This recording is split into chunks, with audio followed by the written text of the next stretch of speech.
Welcome to this AT&T Collaborate video tutorial.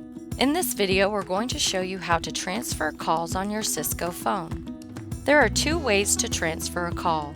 A warm transfer will allow you to confirm a person is available before you transfer the call. A blind transfer, which will transfer directly without confirming the call recipient is available. To perform a warm transfer, with the caller on the line, press the transfer icon button or the transfer soft key. If you don't see the transfer key, press the more soft key to show more options. Pressing the transfer soft key places the caller on hold while you check if the recipient is available. Dial the recipient's extension. This connects you with the call recipient.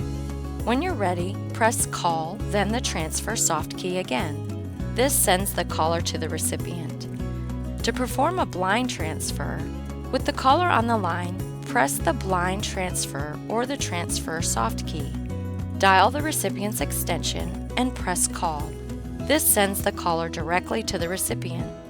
To transfer directly to voicemail, dial *55 and the extension number, then press call.